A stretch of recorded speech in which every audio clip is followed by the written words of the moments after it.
G'day listeners and welcome to another Scouting Australia podcast powered by Australian Property Scout Buyers Agency. I'm your host, Sammy Gordon, and today, guys, I'm absolutely amped up. Today, I've got a young couple in here that have built a ridiculous portfolio in only a couple of years, literally a sub 2-year window.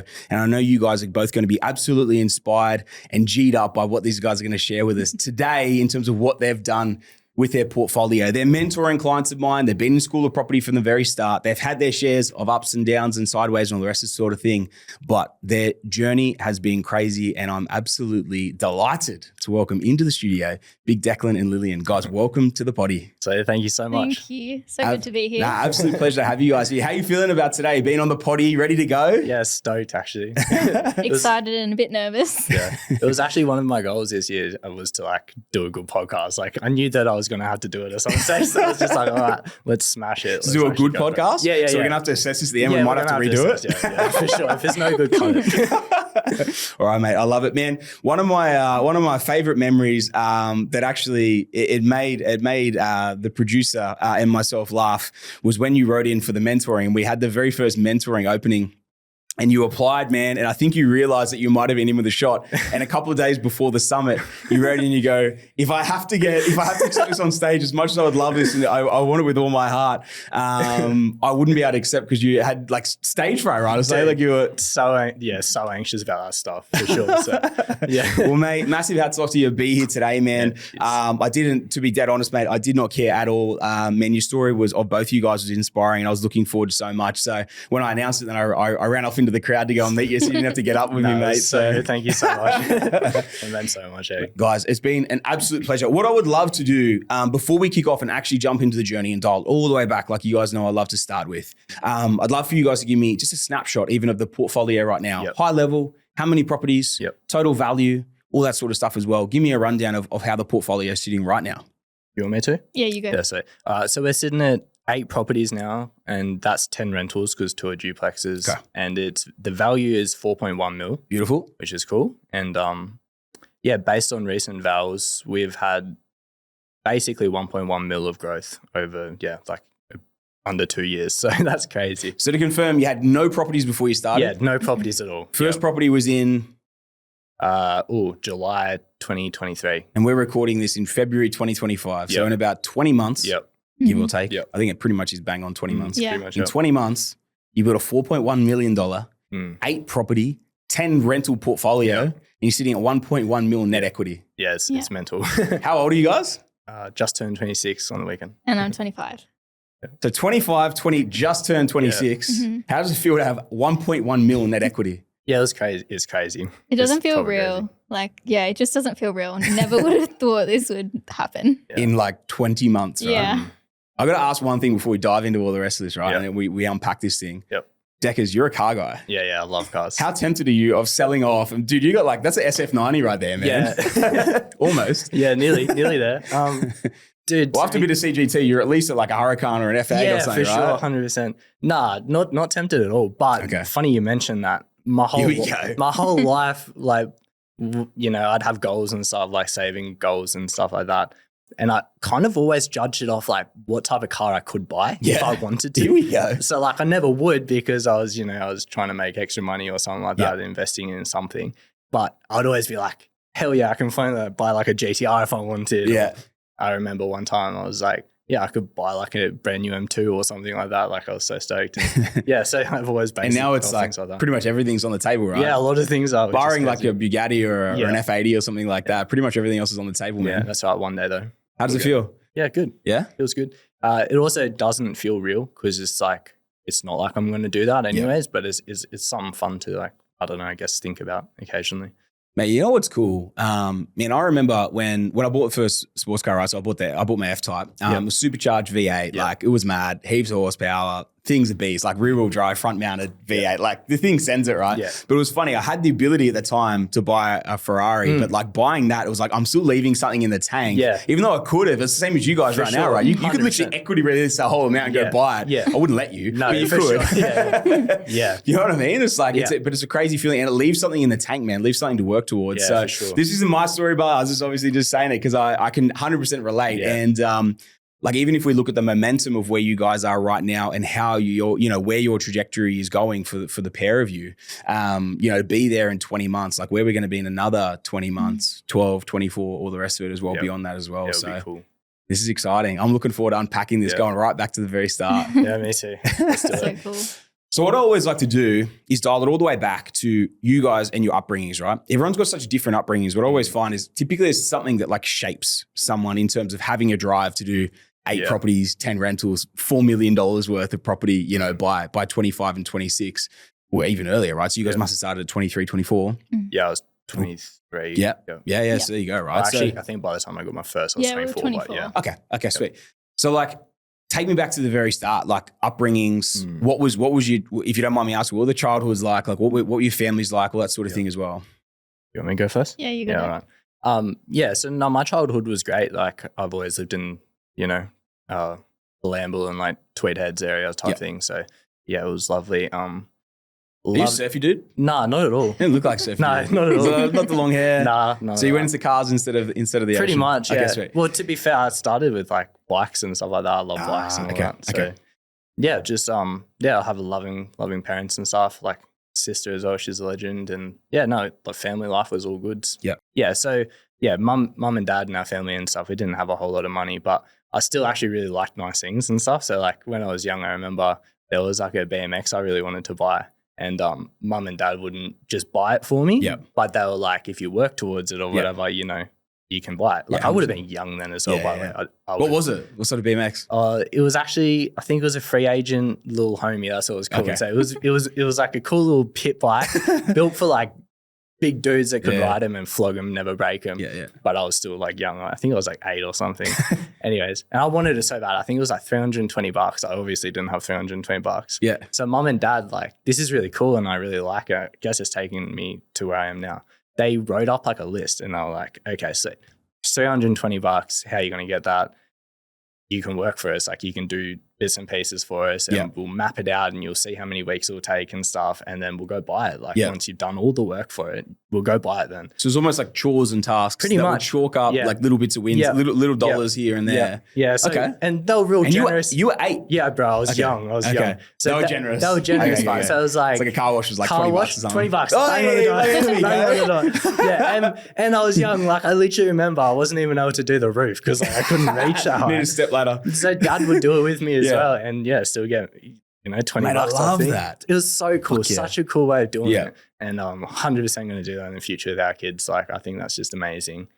So that's kind of where it started. As I said, I was real young then. So like 8 and doing that, which was so sick. Yeah. It kind of put in perspective for me, like what I wanted. Like if I wanted nice things, I had to work for it. Yeah. Had to be smart about it type thing. I couldn't just, couldn't just rely on mum and dad to just buy it for me type thing. For sure.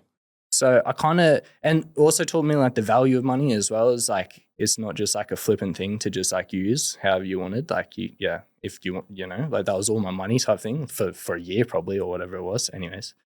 So yeah, it kind of went from there onwards. Like I remember literally doing the same thing, like maybe a year later with like a bigger BMX that I wanted.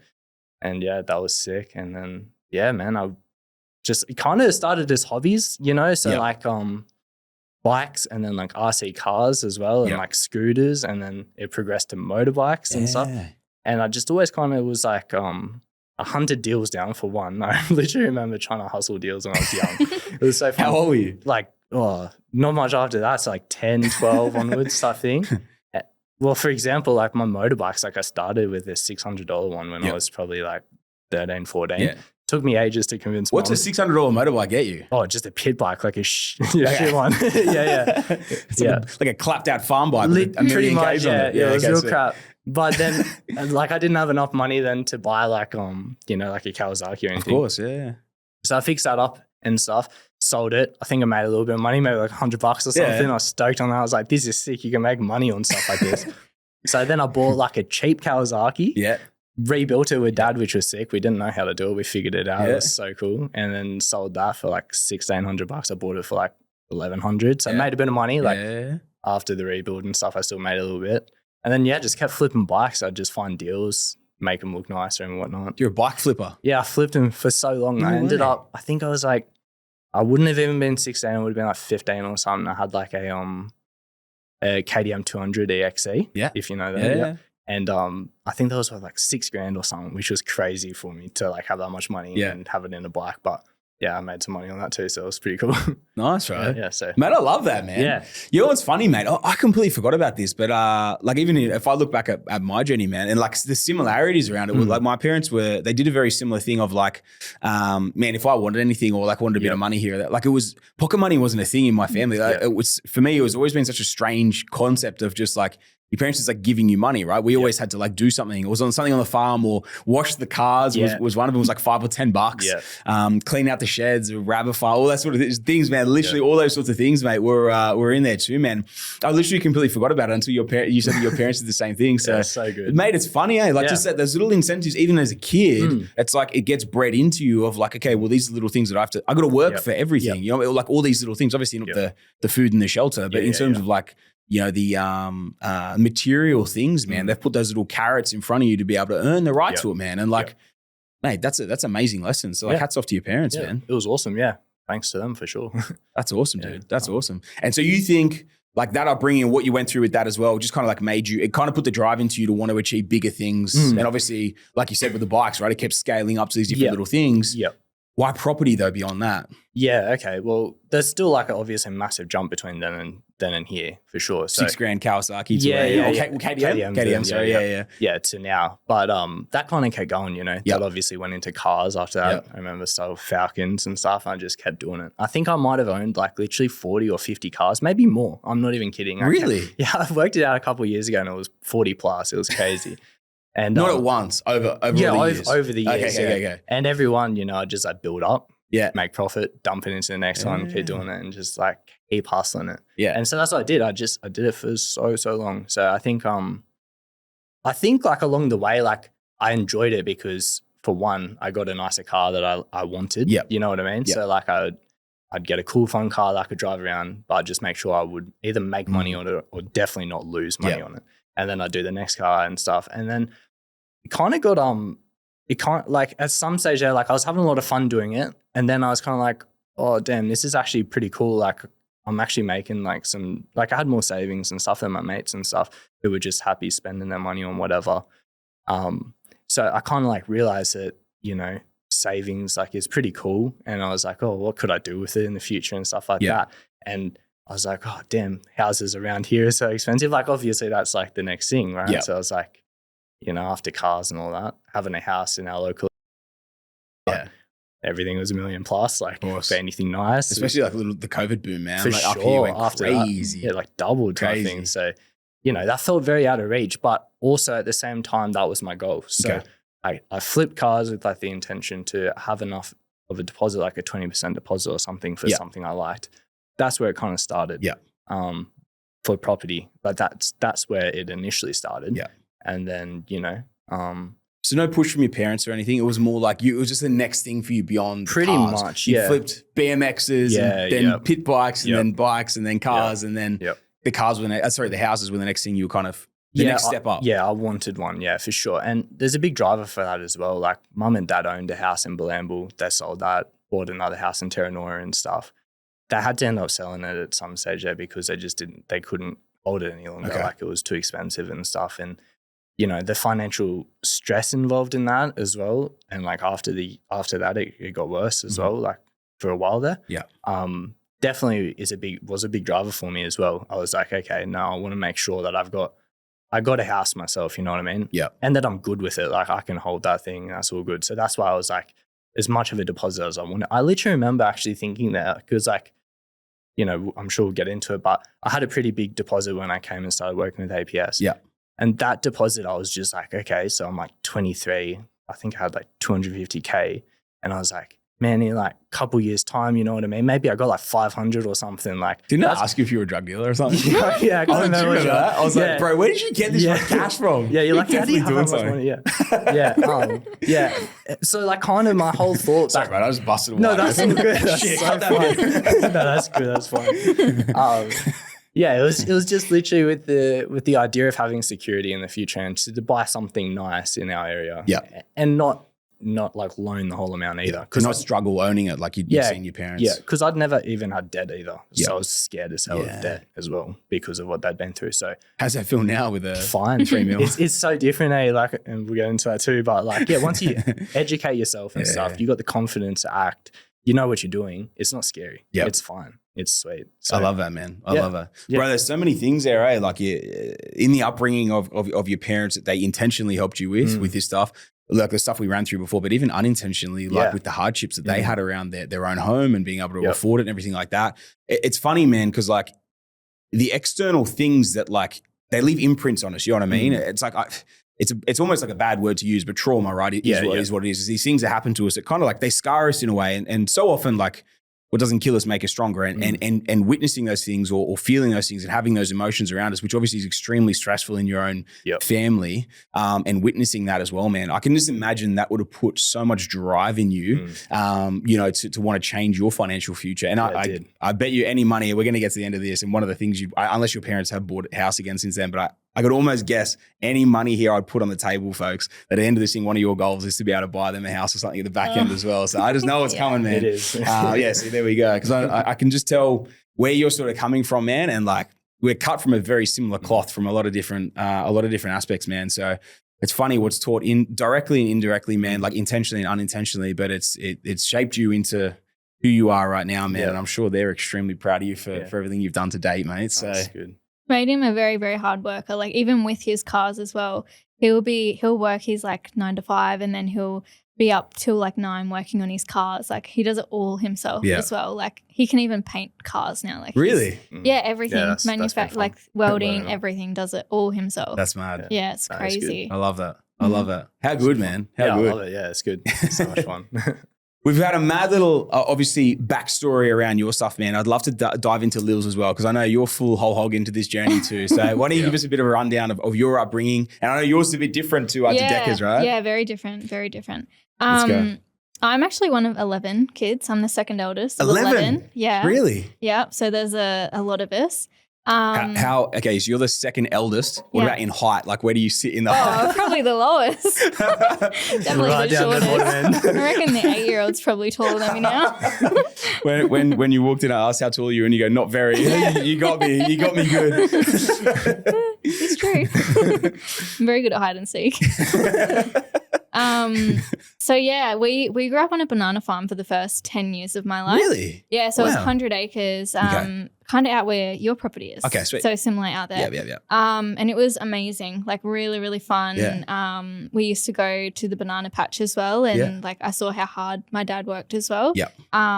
7 days a week. Did you guys used to work on there as well? Like a little kids? bit. Yeah? Like I guess you were pretty young then. I was but still you were really 10 young, but we would go up and like dunk the bananas, and like there'd be so many little animals on them, like little spiders, little bats. Yeah. It was cool. Wait, what do you mean dunk the bananas? Like, are these like so you the have red to tips? like No, so they're on a very steep hill. You have to like go cut the bunches off, and then you have to like treat them. Okay. Because they've got bugs. Bugs, and of course. Stuff. Yeah. So yeah, we would go and do that. Okay. So you dunk them in the treatment. Okay, Yeah. Get the bugs and then pack them in a box and yeah, right. off they went. Oh, sick. Yeah. And then so yeah, that was probably the first 10 years of my life, and then my great grandparents owned that property, and they passed away. Okay. So they had to sell. And then we moved out to a little village, Talgum. Mm-hmm. And things got pretty bad there. Okay. My dad started drinking a lot, and the house became quite abusive. So it was quite an unpleasant environment to be in. And yeah, it was really quite scary. And we child protection ended up getting involved, and we went through a court case, and we couldn't live there anymore. Like we had to go and live, there was an AVO, and we had to live with my grandparents. Okay. Yeah. Sorry, if you don't mind me asking, how old were you at the time?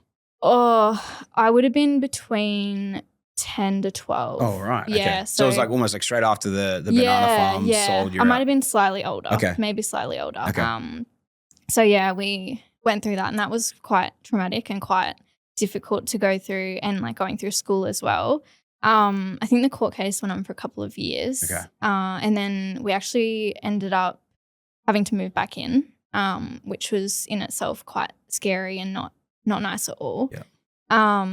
but during that time I was doing year 11 and 12 and I did certificate in animal studies. Oh, yeah. And was working at like a vet clinic and Currumbin Wildlife Sanctuary just as like sick. yeah, it was really cool. But I realized that I didn't want to be a vet anymore. Like I always wanted to be a vet. Yep. Because I got asked to leave a surgery room. I nearly passed out watching a surgery. so yeah, I was like, okay, this is not for me. I'll just have a pet. Heaps easier. He's easier. And then I actually got a job at the general store out there. Yeah. And I was also working at a dairy farm. Okay. So I would get up when it was dark. Hang on, so you drive from Tyalgum, that'd be an hour back to Currumbin Wildlife Sanctuary, wouldn't it? Yeah. So I went to school in Murwillumbah as well. Okay. So it was a very long, lots of driving. Yeah, 100%. Lots of driving. Yeah. But I loved it. It was so good. And yeah, so I'd go work on the dairy farm, get covered in cow poo for a couple of hours, go home and wash, and then either school or go work at the store. Yeah. And I actually met Deklan at the store. Oh, no way. Yeah. So it was I heard a different story where you guys met, but I'll leave that till later. someone that works here. Someone that works with you guys. Yeah. So Thrown under the bus there. we met out there and one of the local guys rang and they were like, oh, I have an apprentice coming in. He's going to pick our lunch up. Can I pay for it later? And I was like, yeah, sure. So anyways, Deklan walked in and I was like, oh, he's kind of cute. And I was too scared to talk to him. Like I just took his food over and left it. And then I went out to Rattlesnake, which is a club in Coolangatta. Oh, right. So when I thought you were like tackling some snakes or something. yeah. And a crocodile just no. We went out to this club and they had like light up drinks. Hang on, sorry, where is this? Coolangatta. Coolangatta, okay. It's like the only club in Coolangatta. Called Rattlesnakes. Yeah, called right. Rattlesnakes. Is it still there? Yeah. Okay, there you go. Yeah. That's where we met the mate that works here. Oh, there you go. All right, fair enough. So we had these light up drinks and mine was green and this random guy's was blue. Yep. And it was Deklan. Yeah, but right. I had no idea it was him. And I just went up very drunkenly and I was like, oh mate, your drink's broken. It's not the same color as mine. And so random. But then his mate was like, oh, that guy's got one too. So off I went and told him his drink was broken as well. And then a couple of weeks. So Lil was in fine form. She was in great form. So good. And yeah, then I went out for my birthday, grilled and ran into Deklan again. Yeah, he's stalking you 100%. 100%. Although I will say he got there first. So hang on, and weren't you already there at Rattlesnakes as well? Yeah. So Lil was stalking she might you. be stalking me. Oh, She did say that I was the cute one out of Tyalgum. That was true. That was true. There's not much else happening out there. It's cows with you, so I don't know. Cows are cute actually. Fuck. Man, I'm surprised you got that vote. Amazing. Yeah, me too, to be honest. The dairy cows, mate. how So good. So yeah, I decided he was cuter than a cow. And Poor Daisy. yeah. And then we just met from there. And yeah, from there, I got a job away from Tyalgum. Okay. And so I had a bit of space between my family and I. Yep. And you moved out as well. Yeah, and I moved out. Yeah, I moved out into a share home as well. And I started kind of dealing with or just realizing what had happened when I was younger and what the extent of it was and how bad it was and like the fact that I still had siblings out there as well. And I was drinking a lot because it kind of just made me stop thinking about it. Yeah. And so, kind of in your environment as well, right? Yeah. Yep. Yeah. So I was drinking like every single weekend. And my mental health got really, really bad. I ended up in hospital because I was suicidal from just dealing with everything and realizing how bad it was. And at that point I had a choice. I was like, I can either stop drinking and deal with it, or I can just keep drinking, keep doing what I'm doing and just ignore it. And I guess obviously things were really bad. So I was like, I'm going to have to deal with this. Yeah. And so I decided to stop drinking. And that was like the main cause of what happened when I was younger anyway. Like it was always because alcohol was involved. And yeah, I didn't want to continue that cycle of drinking and then treating people shitty. Because when I was drunk, I was horrible. Like sometimes I'd drink so much I'd pass out or like do really stupid stuff. And I was very emotional when I was drunk. And so it was just not good for me or people around me. Deklan included. And so I couldn't work. Like I was so bad that I couldn't work. And Declan's parents, I was going to have to either move back in with my parents, which was not ideal, or Declan's parents offered for me to move in there, and they set up a little room for me. So I ended up doing that. So you guys dating? Oh, you guys were seeing each other? Yeah, we were pretty so much just, fresh. just like, started dating. just started, months, yeah. It was pretty hectic. Yeah, right. A bit of a hectic start to the relationship. Yeah, for sure. yeah. And I think that's why our relationship's so strong, because like it was horrendous going through that. And like I'd moved into this like fresh boyfriend's house and he was just like, this chick away from me. Like she's not really, but like it was intense. It was really, really intense. And I put myself through like 2 years of solid counseling to just deal with everything. And I had to put in boundaries with my family because I was still engaging with them, talking to them. But I would feel really, really shit every time I'd walk away from them. And so they did not respect the boundaries I put in. And so I ended up having to go no contact with my parents. And in doing that, they didn't like it very much. So I wasn't allowed to see my siblings anymore. And then from that as well, they had spoken really poorly about me to my extended family. So I lost all my extended family, including my grandparents. And yeah, so I kind of went from having this really big family to having no one. And being in a house with like people that so it was like it was a blessing that Declan's parents did what they did and Declan, but it was really, really hard, like literally losing everybody and by trying to do the right thing by me. And so then from there I decided to do my diploma of counselling. Can I ask you something just real quick on that, like how did you not, and this is like, sorry, this is just like, no, go for it. How did you not like crumble in that instance of like going and talking with, if they're trying to cut I'm guessing they were trying to cut you from everyone to make you come back, right?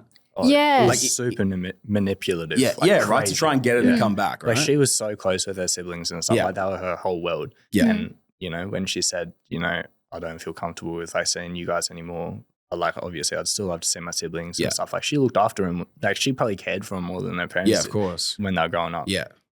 And so, they manipulated her like hectic, like going, okay, so you can't see the kids anymore and stuff like this. Like, man. Like how did you keep the willpower to go through that as well, right? Because you must have been, you're 24 now. Just turned 25 now. Yeah. So like how many years ago is this? Oh, this was like, I think it's been 6 years since I've spoken to them. So you're a teenager. So I was 19. You still haven't spoken to them? No. Oh, wow. Yeah, so none of them are in my life. Like I don't have my family in my life. Holy shit. Yeah, so it's been really hard. And how I got through it, I think I was in counselling. My counsellor she actually knew me when we went through the court case. So when I was heaps younger. So she knew my story. Like she'd spoken to my siblings. She knew everything. And she, really, really helped. And I think Declan's parents were incredible. And Deklan was as well, like, because I had no friends either, like going through it all, stopping drinking. You lose a lot of those friends because they all want to go out drinking and you're not drinking. That's the lifestyle, right? That's the circle, And I was still like 19, 20. So like. So everyone does. Yeah, exactly. Yeah. I think my counsellor helped me significantly. Having a house to live in that was stable to give me the space to come and just, I don't know how to describe it, but heal, I guess. A safe place, because I hadn't had a safe place before since I was like below 10. Yeah, so I guess that was it really, going to regular counselling sometimes 2 times a week. But yeah, it was really hard because my parents and my family really tried to pull me back into it all. And I ended up having to like block them because it was like constant messages. It was horrible. But then through my counselling course as well, that gave me some really good skills to deal with my own emotions, but also my siblings, while I was doing my diploma, a couple of them came to me and they're like, oh, this is going on at home. Like it's really bad. Can you help me? And so I would help them get Centrelink, help them financially, just whatever they needed. And I nearly didn't graduate because of that. But then they would always go back to the family as well. Right. And like it's such a manipulative environment that it's all you've known. Yeah. And some of them aren't even in school. So it's kind of like they don't have influence from external people. Yeah. And so people almost like even like teachers, you know what I mean? Like being able to see like a change in someone as well. Or like trying to help them because like that's so much of what they do as well, right? Like and they're always switched on to that a lot of the time. Or at least someone is, not all teachers, but obviously someone is noticing if a kid's 100%, out of, something's going on. Yeah, 100%. And that's how it went to court in the first place. Hectic. So so they don't even have that anymore. But yeah, in my diploma, I ended up graduating, which was amazing, and it was such a big achievement for me. Then I got a job at a disability organization and got to work with people who have disabilities, and it was incredible. And it just gave me such a purpose, like being able to help people, and it was so fun. And I just loved it. And my boss there, the regional manager, she became such an amazing mentor to me. She was actually at a wedding. Oh, no way. Yeah, it was amazing. She was amazing. What she taught me was worth more than any degree. So I worked really hard, and I had these goals when I was there. I was like, I want to be team leader, and then I want to be the service manager. And within 6 months of working there, I was promoted to team leader. Yeah. And then... And is this through this lady who was your mentor, like helping you set these goals in terms of what to go after? Yeah, 100%. And she, she just guided me with everything. I pretended like the way I did it, I was like, I pretended I knew nothing and asked everything. Yeah. I was just like, what can I learn from you? Like, what can I learn? And then I got promoted to service manager as well, probably a year and a half after working there. And then she put me through to, nominated me to get a scholarship for Certificate 3 in Business and Leadership Management. So I went and did that, and that supported my career as well. And then while I was there, I was saving up. I wanted to buy a house in the area, so badly, and I hadn't even told Declan. We were together, and our relationship was so good, but we were so independent. Yeah, right. Financially independent. Super duper independent. Yeah. And so Why? I don't know. I think Declan had done so much with his cars and flipping and everything. I ended up helping him with a couple. We got some D-Maxes off the auctions. Oh, yeah. And made some really good money on them. So Declan taught me a lot in that regard. But I think I had been very independent from I had to be. Yeah, of course. And Deklan was very independent as well, very headstrong and he had goals. He wanted to achieve things. So you had this drive of wanting to buy your own property irregardless of Declan's here. I think you want to guess? Yeah, it was kind of just similar to me, about the security of having I didn't mean outside of you, bro. I know. I know. She's like, as soon as I can move out, I can move it. No, I didn't mean it like that. I just meant the drive to want it as well. Yeah, she wanted one for sure. Yeah. And it was also some, her family had never done type thing. So it was another kind of stick it to them. look at me go, I'm going to buy a house. That's sick. Yeah. That's such a mad goal. And that's been a big motivation of mine, is to prove them wrong and be like, no, I'm a good person and I can achieve good things. Yeah. For sure. And so, I really, really wanted to get my own house, and I wanted to do it by myself. And I actually got pre-approval, and I went in 5% deposit on 550 grand or something. Yeah, first home buyers. Yeah. And I went and looked at some open homes, and Declan was like, no, what are you doing? Look at this. We can do this. Yeah. And I was like, oh, I don't really know. I want to buy in our area so I can see it. And he was like, listen to this podcast. And it was the APS. It was 60K income, 60K savings, get me to 3 properties. Yeah. I listened to it 3 times. No way. I was like, Declan, we're doing this. I got to do this. That's unreal. Yeah. And so he helped me come up with a really good budget and had to save quite a bit more. Yep. And then I guess we kind of got to signing up with you guys. Declan got his first and we bought with you guys separately to start with. Yeah. Yeah. And that's kind of it. That's kind of how you got there. Yeah. That's you know what's that's crazy? That is a wild story, right? Firstly, I'm so sorry for everything you've obviously already gone through, but the person you've come out on the back end of it. 100%. But I look at something here, and there's an annoying voice in the back of my head, and it's the voice of Jimmy, right? And Jimmy's talking to me, and he's whispering in my ear, circle of influence. right? And like as you've gone through, you've had these moments where you had the ability to make decisions, okay?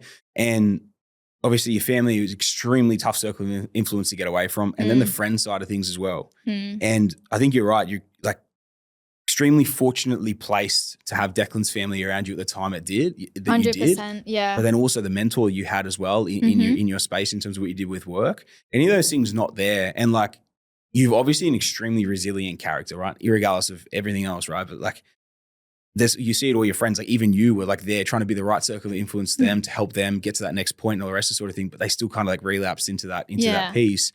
But like the strength of character, like your perseverance through that side of things as well, but then having those people around you that obviously have helped you so much kind of keep moving forward and be able to get out of it. Yeah. And the fact that like it's been 6 years since you've spoken to them, like any of them, like that in itself is crazy. Yeah. And I can only imagine how hard that must be for you as well, considering how close you were with 10 siblings, right? So it was you and 10, there was 11 of you, right? Yeah, Like that's they're wild. all, only one of them's older than me, so they're all like kids. They're all very little. Yeah, that's crazy. And then even in the essence of like the next piece of it of looking to buy your own home locally, and then Decker's being again that next circle of influence of going, well, this is what you should be doing, and then bang, this is the podcast to listen to and change everything from that end.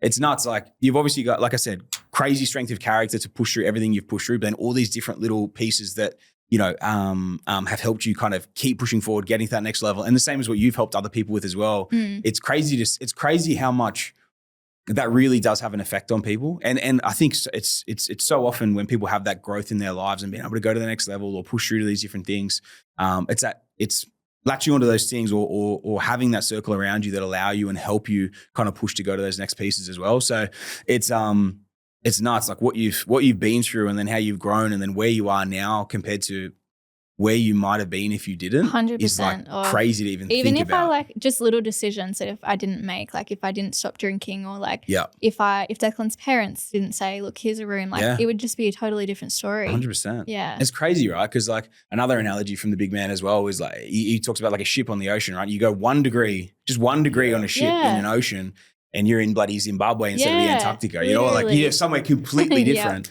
And it's like the same sort of thing of like there's one little things here that kind of, helped you get out of like such a crazy, or give you that option, you know, you obviously still had to make the decisions. You still had that strength of character. And like almost like, it's like a crazy strength of what you had to do to not go back there, especially when like I can imagine how hard it would have been to stay out of it too. So I won't labor on the point, but it's just a huge amount of I've known like little pieces of it, obviously that I've heard in little drips and drives without sticking, diving into it or wanting to press into it. But like for one, thank you for obviously sharing it, and for two, like honestly, you should be so proud of where you are right now, what you built. Like regardless of that, the story is crazy, but you throw that into the mix, even from both of you, where you started too, it's crazy. So you should be ridiculously proud of what you've done. Thank you. I'm so proud of her, right? Crazy, man. Crazy. It's awesome. I didn't know that, dude. Like, like I was saying, I knew a little bit, but like not to that extent. That's wild. So yeah, it's wild. Well done for what you've done. Thanks. Yeah. It's pretty cool to see how far we've come and what we've achieved. Yeah. Yeah. I was telling a few people that I know over this week that I had the potty with you guys, and I was saying 25. You only just turned 26, eh? Yeah, literally on Sunday. Last weekend. Yeah, there you go. Okay, sweet. Oh, our birthday's super close, huh? Super close. Yeah. So I was telling a couple of mates of mine as well that do very well in business that I was had the potty with you guys, 8 properties in like a sub 2-year window, and then they were like, oh, how old are they? Like expecting me to say, like, you guys were in like 40s making like $500,000 a year. Like they're 25, bro. And they're like, what? 25? You know what I mean? But like the fact you've kind of come where you started from, and like full transparency here, you guys have more properties than I did at 25. Oh, that's crazy. You know what I mean? Insane. It is. It's crazy. Yeah. It's crazy, right? And I think like the thing that I absolutely fucking love about this, right, is you guys come through and you trust someone to help you in a certain way and give you results that can show, take it. And you guys have obviously got to pull the trigger. You've worked your ass off. Both of you have worked your ass off to like generate the deposits and have the income and the rest of the sort of thing. but the fact we can kind of help you go on these sorts of trajectories, which obviously we're about to dive into now. But I love it. I love it when people have more properties than I did at a certain age. Yeah. It's like, okay, so where are you guys going to be in 5 years when you're 30? Yeah, You know what I mean? Like, where are 100%. you guys going to be compared to where I was? Like, Yeah. it's wild what there is to actually consider, and that is still in front of us in the journey. But without getting way too far ahead of ourselves, Yes. let's dial all the way into property number. Okay, I know you guys built them sort of separately at times and come together. But let's just go in order of the properties and run through. Cool, Let's do that. Yes, sweet. So property number 1 is Big Deklan. Yeah, that'd be me. Yep. Let's go, man. Cool. So that one was a 3-bed, 2-bath. Yep. On like 600 meters square. Actually, it was close to 700. It was a nice block. In Perth as well. Yeah. And we bought that one. It settled on in July 2023, I think. So yeah, that was awesome. So yeah, I think you got me that one. You sourced that one with Big Terry as well. Yep. Yeah. So that was so sick. My first introduction into it. It was awesome. How much you pay for that? That was 380. Yep. 380. Okay, beautiful. is What I'm nice. going to do is I am going to pretend that I have absolutely zero idea about your portfolios so we can unpack it for the audience. Perfect. So presume I know nothing. Yes. Yeah, perfect. All right, so we paid 380K. Yep. We're in 380. Perth. Yep. We're July 2023. So we're rewinding 20 months here, right? Yep. Just over a year and a half ago. 380K purchase price. What do we think market value was at the time? I think it was 410. Okay, sweet. Yeah. It's a nice discount on that. Yeah, juicy discount straight off the bat, which Rent? is awesome. It rented for like 360 to begin with, Okay. which was like pretty low. Was that what it was already rented at? That was what it was rented Okay, at, cool. On the release, what'd you release it at? We released it, I think, straight to like 470. Okay, cool. And- Oh, and- sweet, man. It's a strong yeah. yield. But now it's actually 510. Well, So yeah. It's actually more, There we go. So it's pretty good. What's the value now? The value now, get ready for this one, Here we go. 630 grand. Woo! Crazy. Mate, that is juicy. So we're literally up. Bang on, 250K. Yeah, 250K. Bang on, quarter Yeah. milli. Yeah. I love it, man. Dude, how did it feel buying that first property? So you've gone through it. Yep. How did you find us first anyway? Yeah, well, yeah, that was a bit more to my story, I guess. So there's always a bit more to it. Don't leave anything out, mate. Yeah, all right. Yeah, so like, like growing up and stuff, I had some good, not mentors, but like circle of influence, I guess. Like, some of Dad's friends and stuff, they had a lot of property and stuff. So Scott Penman and shout out him and Mark Penman as well. They had heaps of property, and that was super open and like you'd chat to them and they'd help you so much. They were absolute legends. Yeah. And I remember chatting to Scott one. I was literally at TAFE, I think, and he rang me. It's like, oh yeah, so what are you doing? Like we've talked about property before. Like what are you actually doing? You got a deposit there. He loved that I was flipping cars and making money and stuff. He's like, what are you doing? Like Young come hustler. on. You should be buying houses and doing the same thing. Yep. I'm like, yeah, that's it. Fine. All right. I'm gonna get right into figuring out what I want to do with property. Yep. And so I started listening to a heap of podcasts, heaps and heaps of them. Now I stumbled across one of yours, like with someone else who was before the APS podcast and made heaps of sense to me. I was like, dude, that's crazy. Because there were so many other ones and people were saying crazy stuff. I just had no clue what the hell it meant. But yours was like relatable. Like it actually made sense. And it's like, you're not that much older than us. And yeah, you came from like a good base like we were at kind of thing. So like, I don't know, it was just super relatable. And so I started following you for ages. And so that's how I found you. And so I'm also very lucky that I got to start with you guys as well, like straight with the best in the biz. Like it's so good. So yeah, that's how I found you and that's how I started working with you. Yeah. And yeah, I also thought that was a better idea than trying to flip properties. Like especially locally, man. Yeah, I just couldn't really, mish. That's kind of what I was thinking. Like I knew that a market had a lot to play in it as well. Yeah. And I'm like, yeah, sure, I'm an electrician. So yeah, I can do some great value adds myself to something in the local area. How long did you listen to potties for before you came across us? Oh, bro. Or before listening? Okay. Before finding you. Not that long. I reckon pretty quickly. It was like 2020 maybe. Does that sound about right? Like 2020? When you were doing podcasts with other people? Yeah. That's when. And you bought your first property in 23? Yeah, it took me a while. Yeah. So I'd been listening for ages. And I kept listening. Why are you sitting on your hands, man? No, so I wasn't sitting on my hands. Back then, I don't think I would have had enough then to do it. Okay. I think I had like. Bro, you came to us in 2023 with 250 grand. I definitely could have done a earlier. drug deal with Pablo Escobar, or you've had heaps of cash sitting in the bank for ages. Yeah. No, I definitely had a lot of cash sitting in the bank for ages. I definitely did a drug deal with Pablo Escobar. I definitely did that too.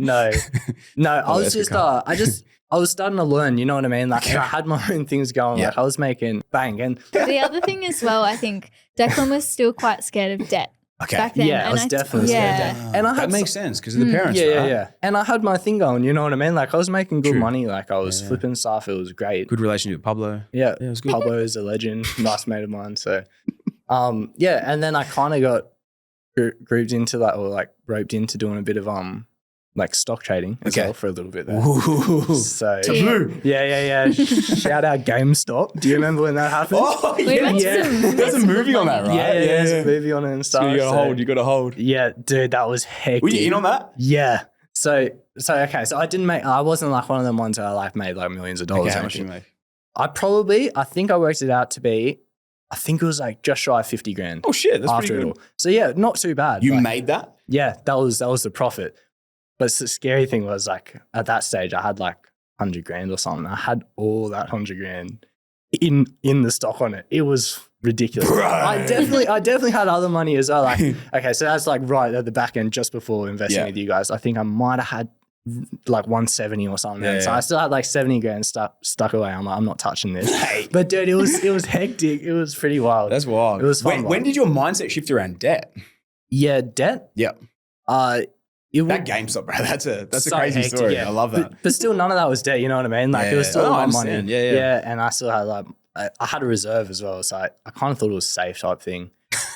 Not safe at all. But you know what I mean. Anyways, I wouldn't say young and dumb, but I'm thinking it. Yeah, pretty young and dumb. It was good fun. Good fun. No, I'm really joking, bro. All right. So when did your relationship with debt change? Yeah, Like, so when that- did you? Because Yep. obviously you had a bit of Yep. scarring from your parents. And what happened there? Yep. So yeah, so after that, I was kind of like looking for the next thing that I could actually. That wasn't scalable. I felt like it was just a once in a lifetime type thing. I was like, I want to find something scalable that I can put my money into. That's not just like a 5% interest bank account, which I did definitely have for a while, and it was very cushy. But I wanted something more, and so yeah, I kept listening to all the podcasts. But I had followed you from back then, so I knew about you and stuff. Yeah. So it was very simple for me. Like, and I like to inform myself in lots of different things all at once. So like I would be listening to a heap of property podcasts even if I was not investing or something like that. Because like You're building a knowledge bank. yeah, you definitely don't learn stuff like this overnight. Yep. It takes ages. And so so I don't know, like obviously like if you said to someone like, okay, there's 3 million of debt, you'd be like, hell no, I'm not interested. But I guess it kind of takes years of like figuring it out, learning, understanding and stuff before you go, actually, that's a great deal. I'll take that 3 million of debt, please. Like, that sounds great. So yeah, it took a while. I finally was like, okay, I'm going to bite the bullet, sign up. Yeah. And yeah, so I booked in Discovery Call. There we go. Got big JT on it. I love JT. JT, a little legend. He's done Little legend. Yeah, he's a big legend. Big legend. What is he? We'll stick to that. We'll stick to the little legend. Will Smith lookalike, whatever he is. Dave Goggins' love That's, child. that's the one. He's that's the one. man. Yeah, he's a legend. He's done so many Discovery Calls for my friends and stuff. No as well. way, Yeah, really? Yeah, like That's I'll be funny. like, oh, my mate's so interested. Can you give him a call? And he Yeah. does. Like, he's such a legend, such a nice guy. Big shout out, JT. Yeah, so I had that call. I just went, stuff it, let's go. Yeah. Let's go. So I booked in for that, and that's how we got this on. Before this one had even settled, I'd already booked in again to go number 2. Yep. Because you had 250K in the bank. yeah, I had enough of the deposit. I was like, but when I started, I kind of took the same approach at GameStop. I was like, okay, I'm going to put half of it in, see how it goes. Because I remember I even had a call with you and you're like, oh, you got money there. Like, how hard do you want to go? I'm like, oh, let's just do one for now and see how it goes. Yeah. I think you're a bit like, nah, come on, let's do more than that. What are you doing? So I don't know. Velocity of money, right? If it's sitting in the bank account doing nothing, Yeah, let's what's put the it to point of work. it? Yeah, it quickly sunk into me though.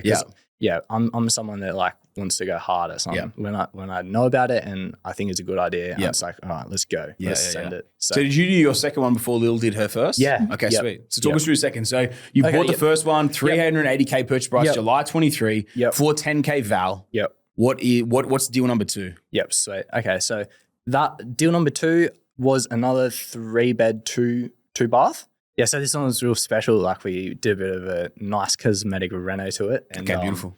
Yeah, and it increased its value quite a lot. So that's pretty cool. So how much did you spend on that? Let me know, how much did you pay for this? So same as Perth same again? as no. So this one's in regional Queensland, which is pretty cool. So bit of diversity here. Here we which is go. cool, yeah. Same price though, 380K. 380 for another 3x2. Yeah. Wow. Another 3x2, which is cool. We're following a very similar trend here. Yeah, no, it's good. Good pricing. And what month was that? Do you remember?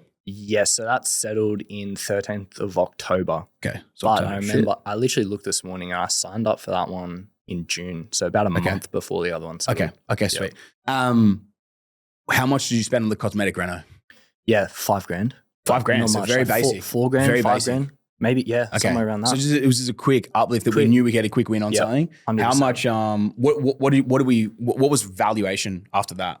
Oh, I can't tell you like straight away, but it definitely, it definitely was over 400. I remember. Okay. It was like what you guys valued it up was like, I think it was like 415 or something like that. So it's like real nice, juicy. Yeah. So now it's like, I know like 30K. 35, something like that, straight off the bat. Yeah, cool, man. Yep. So, and sweet. Jack Kane got me that one. Little legend. Okay, beautiful, mate. Beautiful. Another little legend. He's a lot of little blokes. Well, sounds of it. He's a big legend as well. Him and JC are big legends. I like these guys. Hey, they're so nice. Like they're so helpful and stuff. That's so good, man. What do you believe the current val on that deal is now? Yeah. So I got a current val on that one for 605. Oh shit, very similar. Yeah, very similar. Another very strong regional Queensland. A very strong deal in that time frame based in regional Queensland. Yep. 225K equity gain on that one. Very nice, man. Juicy. I like it, bro. I like it. What's that one currently renting for? Yeah, that's renting for $520 at the moment. So $520 a week. That's a 7.1% yield on purchase. On a bread and butter. Cheeky. That's nice, mate. That's real nice. Cheeky. Yeah, very cheeky. I love it. Man, how are you feeling at this point, right? So like you've got 2 deals in a 3-month window from no deals, no debt. And all of a sudden you've now got 600, 700 grand's worth of debt. How's that feeling? It was awesome because at that stage, like I was keen to go hard. Okay. So I was like, so it made sense, right? I was like, I can't wait to hit that $1 million mark. You know what I mean? Debt? Like, yeah. Or value? I was so keen for $1 million of debt because I'm like, obviously I'm keen for $1 million of equity, but I'm like, that's never happening until I have like at least $1 million of debt. Like, you know what I mean? Like, so once I understood the relationship, like I was stoked about it. Like I was keen. I was hustling for that. For the debt, I was right? keen for that. That's good, man. But yeah, after this one, it was pretty much most of my deposit gone because I wasn't buying these at 12% or anything. I was buying these at 20%, which was sweet, no problem there. But also, you know, my deposit went away real quick. Yeah. So if I could redo it, I definitely would have been buying at 12%. Yeah. Yeah, to begin with, just to get more all at once. Yeah, 100%. And obviously I would have signed up for more of them at once. Yeah. That's all right. It is what it is. We're here now. So. And from that perspective, dude, was it just because you didn't realize it? You didn't want to pay LMI? No one broke it down to you? You should have been doing it 88s? Yeah. I was using the wrong broker for sure.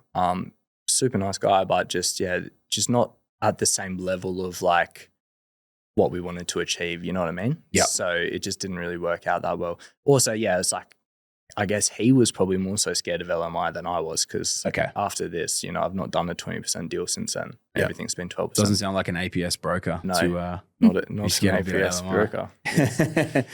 All right, sweet, man. And then at this point, is this where, have you bought another deal before Lil? Have you done your third before Lil's? No, so Lil's is next. Here we go. Yeah. Here we go. So here I was watching Deklan get these two and I was like, come on, I need to get one. And so that was like my motivation to save, like really, really save for our deposit. And we didn't travel for COVID. You couldn't travel, but we haven't gone on holidays or anything. We just like save. No way. I signed up in August 2023. Yep. And I had my discovery call with Jace as well. There we go. Such a legend. Like seriously. He's a little legend, you reckon? Oh. Medium size. Medium. Okay. Medium size okay. legend. No, he's like top G. So yeah, what a love for JT in this chat, man. Oh yeah, he's the best. Yeah, he's been there from the start for us, I guess. Of course. Yeah, but no, he's lovely as well. But I had my strategy call with Luke. With Big Lukey. Yeah. And that was really, really good. I was so excited. I got Deklan to sit with me because I was like, come on, like, what if I don't understand this? So you weren't nervous, you were excited? Yeah, so excited because I'd seen Deklan do too. So I was like, I knew it was good. I wasn't scared. Yep. I was so keen. Yeah. So my first deal was Queensland as well. Yep.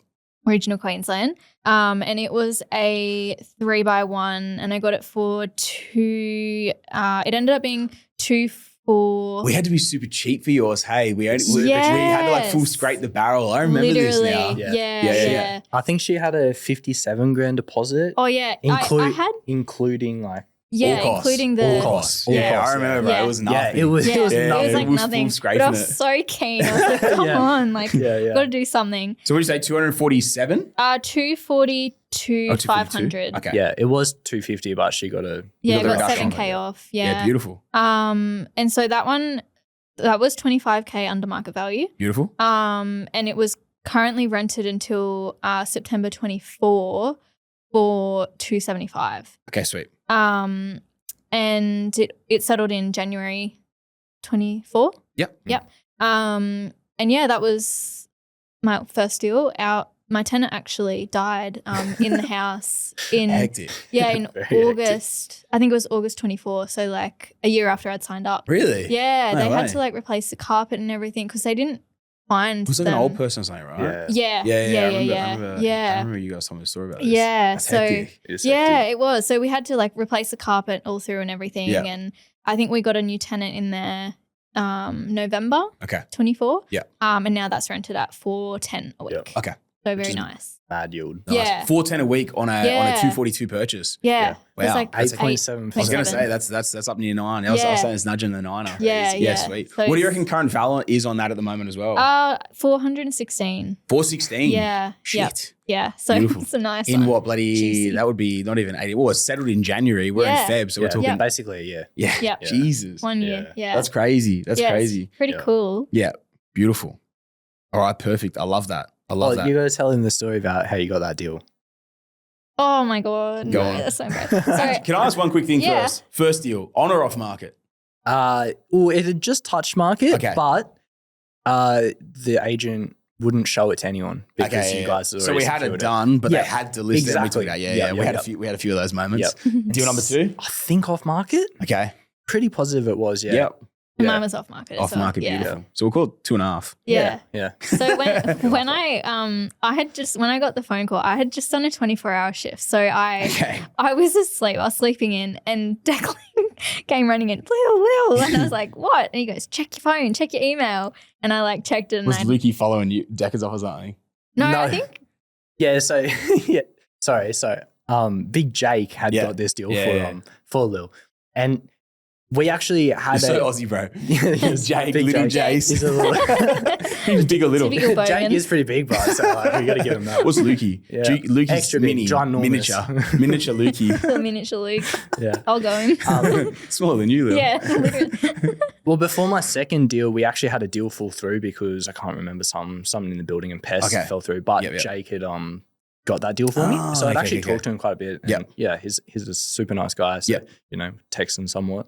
And then he texts me that morning. He's like, "Bro, what is Lil doing? Like, wake her up." I'm like, "Why?" Well, I assumed what was happening. Wake her so, up. So yeah, I went and woke her I up, just and want to I was see how like, she's going. I was like, "Bro, check your phone, eh?" And she checked it, and yeah, that absolute banger deal was sitting Yeah, there it was so waiting for her. exciting. Yeah, it was such a good That's deal. mad. It was I think so that the crazy thing was as well, even then, like it was so hard to still get anything sub like 3, let alone like sub like 250. Oh, yeah. Yeah. So like to scrape something in at that money was crazy. I remember it was like there was that last scrape of guys that we did that were like all around 50K. And so they had to be like low 200s purchase or like sub 250s. And that was so hard like for ages there. Now it's like, it's long gone, you know what I mean? Yeah. Like you can't get anywhere near that now, anywhere worthwhile. Yeah. I feel so lucky that I got that. Oh, It's yes. crazy. Seriously. Perfect day. How Yeah, good. How yeah. good. And in that area now, like it's very rare for anything to be sold under like 452. So like it's set like such a nice bar in terms of how it's Yep. moved to. So 100%. that's that's unreal. Yeah. How good. How So good. good.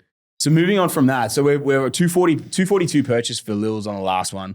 Value now at 410. Would you say it's renting or 400? 410. So it's worth 416, and sorry. it's renting at 410 a week. Yeah. Okay, sweet. Yeah.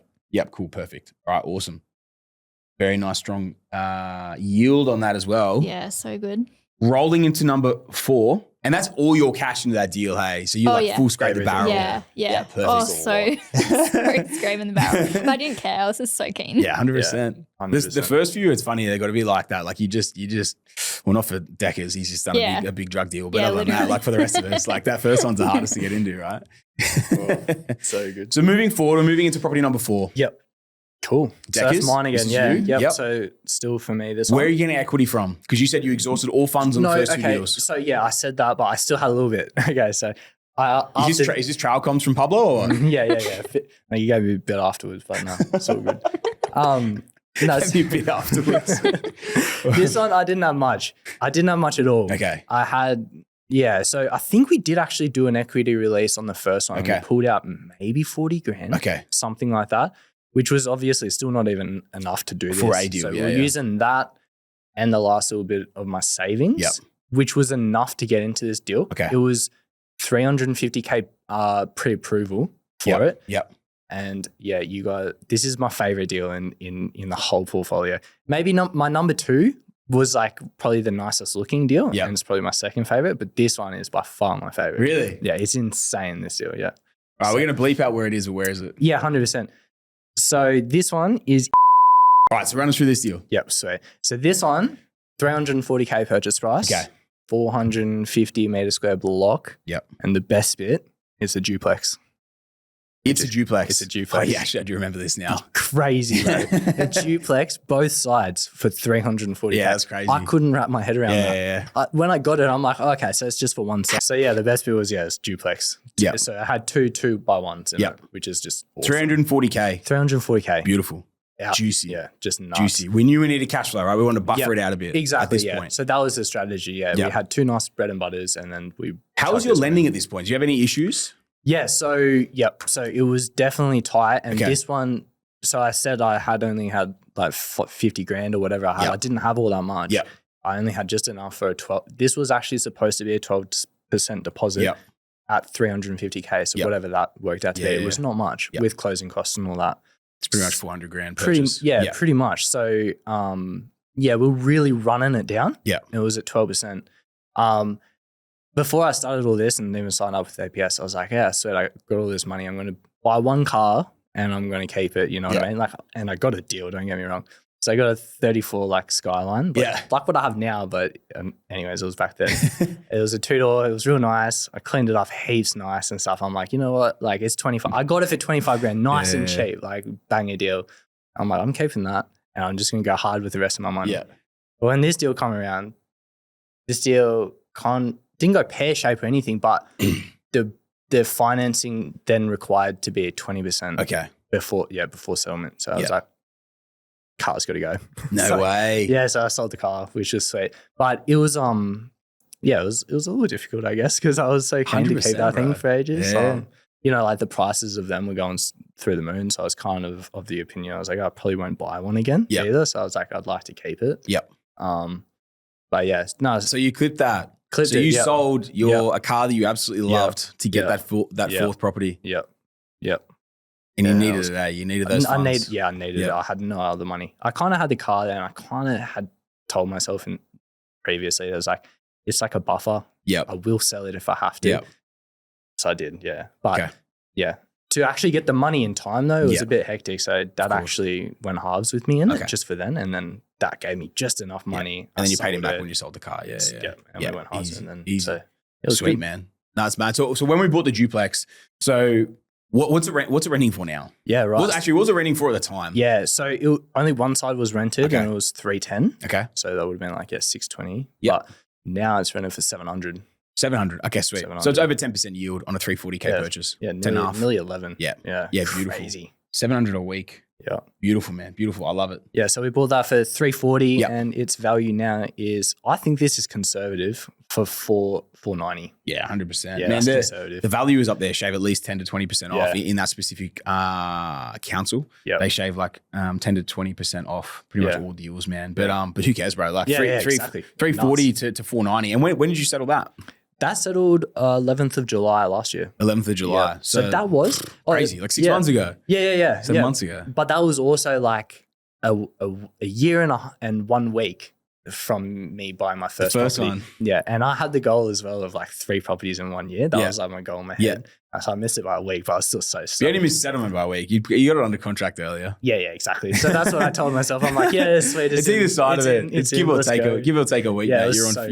You're on a year. I was so stoked about that. That's unreal, man. How good? Yeah, it was fun. How good? Like Big Bailey, shout out to him. Big Bales. Big Bales. Beautiful, mate. So cool. Mate, I love that, dude. I love that, mate. That's probably number 4 and rental number 5. Yes. Yeah, it would be. Yep. Beautiful. Yep. What comes after that? Cool. So then we both went with a new broker. Yep. Well, So actually, is this your third broker or the second? second broker. Okay, so you But clipped old mate number one. yeah, I should Yeah. probably slip this in here. I won mentoring then with you, Oh, which was yeah. awesome. True. So Yeah. I kind of got that around the exact same time as that last Okay, deal. okay. And also you were like, bro, come on, what are you doing with your broker? That ain't it. So you referred me Big Jack, and yeah, he is big, by the way. He's real big. He is a big boy. He's a big boy, big legend. Big Jagger. Big legend. Big legend. Yeah.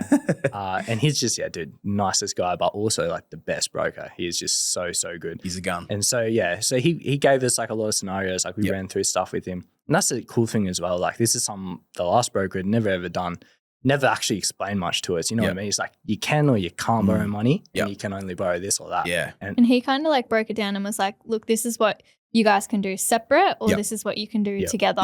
This is Jacko. Yeah, Yeah, yeah. And we were engaged, and we knew we were it for each other. Yep.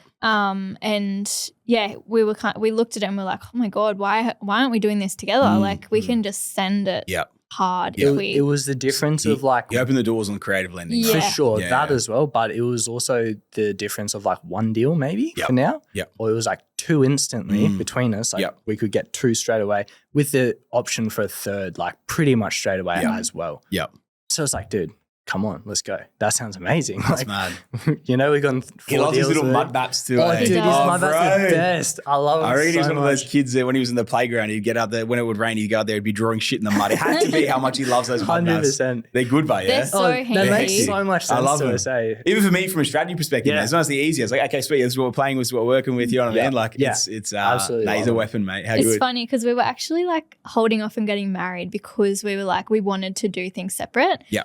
And Also, we didn't know from the yeah, lending we side of didn't know things if- how much it would affect. Yeah. I actually was of the opinion I just didn't know enough that Yeah. like doing it myself, like we'll get further that way Yeah. doing it ourselves. yeah, and going more And then, separate. Yeah, join in later together or Yeah. something. You don't know what you're doing. And so no, we mate. we actually from that we'd been engaged for a couple of years, finally picked a date. And it's funny because that week that we picked the date for a year, Declan was like, want to get married next month on the same date in 3 weeks Oh, time. no way. Yeah. Well, it kind of teed off this convo with Jack, to be honest. Because Yeah, we like, can blame Jack yeah, for that. I am blaming Jack for that because like we picked a date kind of thing like Yeah. way down the track. We're like, yeah, we'll just do it then. Yeah. You know what I mean? Like all good. So we're very free with it. Like we didn't care. So chill. Very chill. Yeah, and then Jack was like, yeah, let's just join up and just like do it together. And we're like, yeah, that sounds amazing. And it's like we'd picked the date of like the 11th of July because that's like when we got together. That's like Yeah. when I started being my girlfriend, whatever, way back.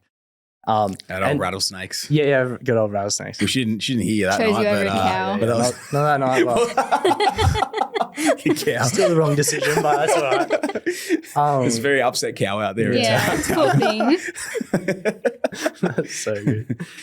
Yeah, but so it must have been July. Okay. So it must have been June It Okay. was. when we yeah. had this convo with Jack. Yep. And I'm like, you know what? Like we picked next year, but like, you know, That's I'm fast happy to track. get married like soon. Yeah. If you want. Yep. So yeah, we were like, all right, well, 3 weeks then to make We it put happen. together a backyard wedding in 3 Yeah, weeks. it was No so way. good. Epic. Yeah, it was That's awesome. hectic. Yeah. It was so good. And so good. you guys won mentoring in, that would have been April. Yep.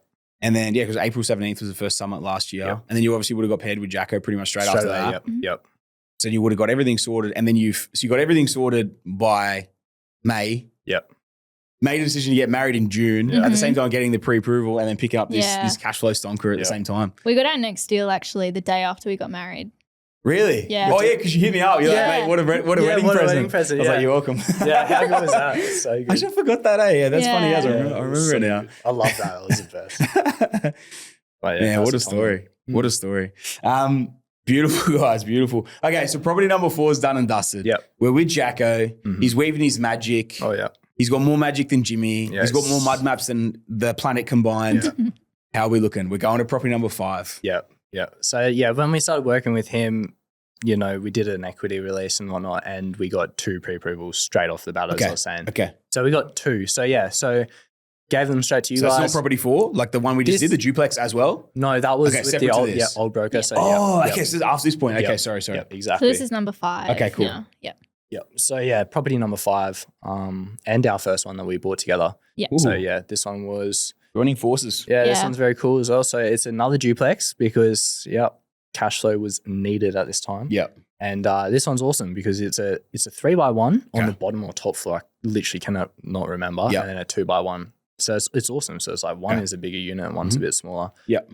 But it's on a massive block. It's on like over 1,000 meter square block, which is cool. And this one's right at the front of it. Yeah. I know this one. And it's nice. It's nice.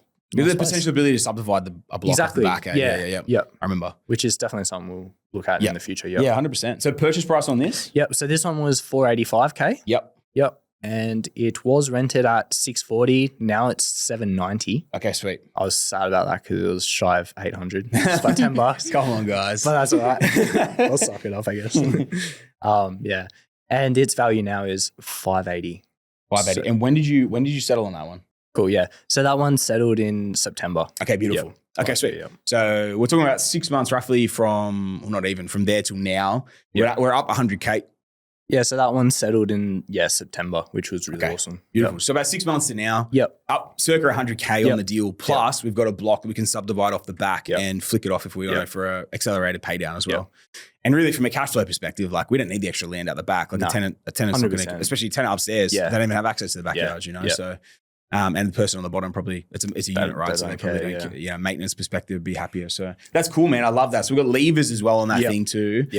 We've gone, now that's property number 5, 7 rentals total though. Because you've got the 2 duplexes in there now too. Beautiful, man. How do you guys feel about that one? I love that one. You love that one? I was so stoked about that one for a couple of reasons, but like that was Jace's deal as well. So I finally got to work with Jace, which was awesome. Yep. And it also was a mad yield. It was like 8.4% now. So that's banger, real good. So beautiful, man. I love it. No complaints with that. I love it, mate. I love it. All right, pushing forward then as well. And let's say going into number 6, right? So, and we're obviously sitting at 7 rentals now on 5 properties. We're going into 6. Where are we getting the cash from these deals? Just all from equity releases. Okay. Yeah. So like when we went on with Big Jack, like we did a massive equity release. And that, I think it was like 240K or something we pulled out. Out of the initial deals. Yeah. 240K. Yeah, it was out of like the first 3 deals that we did. So it was massive. It was a massive amount. Pulled that out and that provided for all of these 2 deals. Yep. And it also left us a bit of a buffer as well, which was lovely. Yep. Perfect, man. Yeah. So it was perfect. Really good. Love it. I love it. So mate, 240K is in the bank. Yep. You're looking at the GTR. We've been that idea. It'd be cheeky. Lil's giving you a slap over the back of the head. It's so funny because he actually, every time we like hit something, he'll send me a text and he'll be like, our portfolio is equivalent to this car. If we sold it, I could buy this car. I love it. What was the last car he sent you? I think I actually mentioned your SF90. Oh, really? You actually did. Yeah. Send me a picture of it because I was like, what's that? Yeah.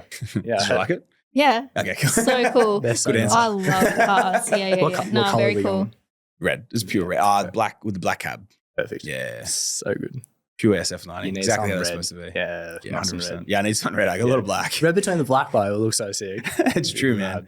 It's true. I got 4 black cars in the garage right now. So the only red thing I got is the Honda CBR, the black. Beautiful. All right, moving on. Back to property. Back to property, right? Property number 6. Yep. So where are we at? We've got 240K in the bank. Yeah, we'll use some of that for the last one. Okay. Obviously. Yep. And then this one here was, the remainder of it, which was just a nice bread and butter. Okay. Really nice bread and butter. Okay. It's, regional Queensland again. Okay. It's a 3x1 with a pool, which is nice. On like 600 meter square. Okay. Sounds like a bit of an owner-occupier style. Yeah, a bit of a. How much was it? 400K. Okay, sweet. On the dot. Yeah, okay, cool. Yeah.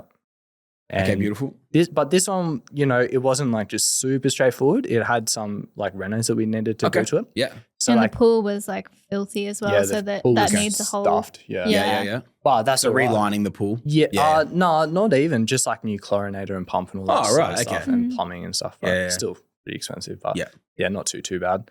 So it was 400K, but the valuation you guys gave me when you sent it, which is just mind blowing, was 480. Yeah, right. So it's 400K purchase, 480. How much were the works though? The buffer in it was 20 grand. 25. Okay. Okay, sweet. So we're talking 55K. It was 55K on that plus works. That was literally, Yeah, cool, man. You know what I love about deals like that too, man? It's like, you got a cosmetic renovation potential with it as well. A lot of people would have an issue with buying a pool. Yeah. I personally have no issues with pools in my own portfolio, especially with bread and butters. All right, if you're going to own something for a long time, like a cash flow deal, pool's probably not ideal. But when it comes to a bread and butter, and the idea is to sell it at the top of a market, I don't really have an issue with a pool. And sometimes if you can get something for a steal, because the pool looks like absolute shit, and everyone walks in and sees it, or like people already don't really like pools as an investment, right? But then they see one that looks like crap as well. But if you know what you can fix it for and everything's budgeted for, man, sometimes that's where great opportunities like this can come into. 100%. Okay, beautiful. And I don't know. Like some people might have had a problem taking that deal because of the renters that it did need, but not us. Like we were just so stoked about the opportunity. So beautiful, man. It's a 400K purchase.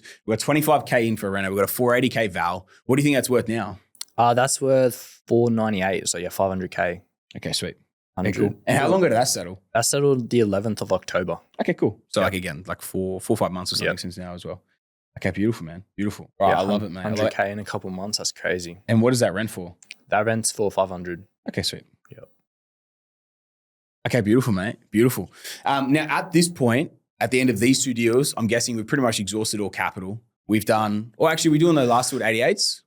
Yes, we were doing them all at 88s. Okay, so you must have a little bit in the kitty. Yeah, we did. Yeah, so remember how we were saying with Jack when we started working with him, there was always that option for a third deal? Yes. Yeah, so we were looking at that and we're like, oh, okay, maybe we'll access that. But once we actually ran some new vals on everything that we already had in the portfolio, we didn't even need to look at that. You know what I mean? Like what he was talking about. We could just do normal equity releases. And I think we pulled out another like 240K or something. No way. Yeah. And it gave us another 2 pre-approvals. Just before that though, we did call it, we were very, very close because we had planned to do this wedding. Yeah. But it was a tiny wedding. Like I think it was $7,000 we spent all up, including like everything. Yeah, really? It was perfect. Yeah. So nice. That's mad. Yeah, so it was pretty good, but it was pretty close. There was a bit there that was like touch and go. That was before the equity release. Okay. Yeah, so we were like counting on this equity release to come help us out. Bloody hell. Yeah, it was good. I mean, you're talking a 55K uplift. Like you kind of you pull things together, right? Oh, for sure. 100%. It's not even a question. It was like, let's go. I love it. So we've done another equity release. We've done another set of vals, another set of equity release. Another sitting with another 240K in the bank. Yep. What are we moving into now? Property 7 and 8. Property 7 and 8. Yep. Which is super exciting. I remember having one of our mentor chats. Yep. And we were strategizing about what we would do next. And you were like, there's this new location that I really want to put you into. And I was G'd up. You were G'd. I got so G'd up as well. And you're like, you can't tell anyone. The only person you can talk to is Jack. So I called him straight away and we had to chat fucking hour. It was so good. I was so excited about it. Yeah, so both of those pre-approvals went into that new location. Yeah, nice and exciting.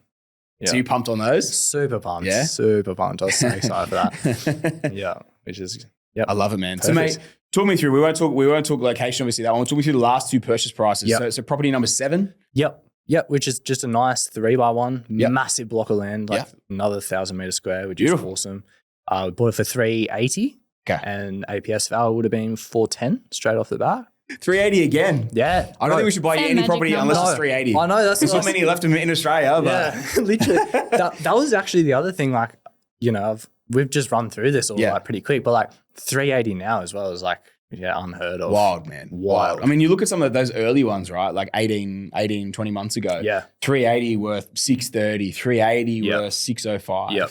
240 worth 410. Yeah. And that's probably light on. That's probably more than that. 340 duplexes are now probably worth 550 now. The 485, again, is that worth 600 plus sort of thing too? So it's crazy, man. It's crazy. Yep. And this is the thing of where like timing markets is so crucial. Yep. And when you get that piece right, man, so you can make so much of an uplift. And again, if you throw a little bit of like reno strategy on top of it, like you did for a couple of deals there too, it can be so much upside in that too, man. So that's awesome, dude. Yeah, so you think of the same thing, like 410K val on that one? Yeah, yep. So that's the val for it now. This one actually only settled last week. So, okay, beautiful. Yeah, yep. So that's a fresh val. That's actually a legit val. Okay. So I think you guys might have valued it at like 400. And yes, it beat that though. So the actual bank val came in 410. 410. I love it, mate. I love it. The same. So what's it renting for?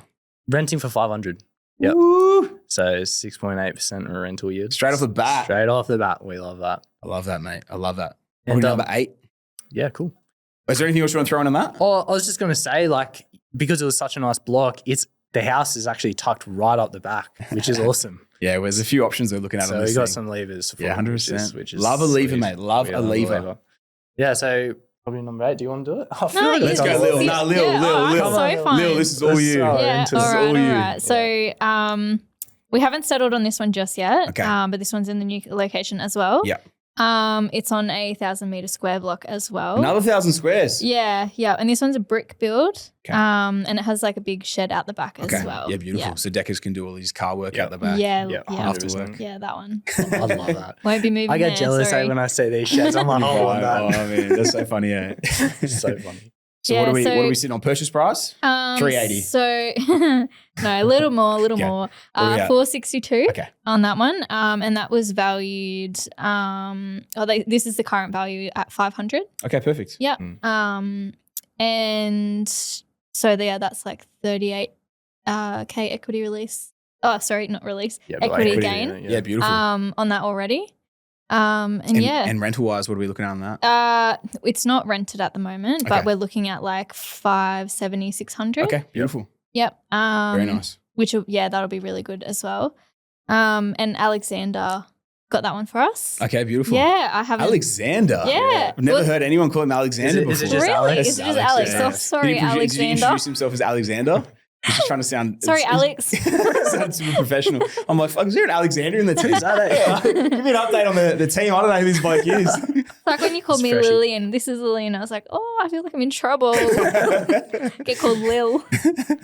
But yeah, that one. So that one hasn't settled yet. Okay. But And it's real nice. So nice. yeah, it looks. I would live in that house actually, Really? not in the location. Sorry, but in the house. I live in the house. Yeah, it's really That's nice. funny as. Yeah. That's funny. You know what's actually funny? I had another mentoring client we bought for in that new location as well the other day. And he called me. He's like, Sammy, he goes, mate, you would not believe it. I used to live in that suburb like 2 streets So away, you're like gonna 10 say in years that ago. house. I was Yeah, like, I know whoa. that would have blown my mind. I probably would have crashed the car. But yeah, seriously, he's like, I used to Wow. live that suburb like 10 years ago. I was like, are you serious? That's He's like, crazy. Yeah. So he's like, oh, I love cool. it.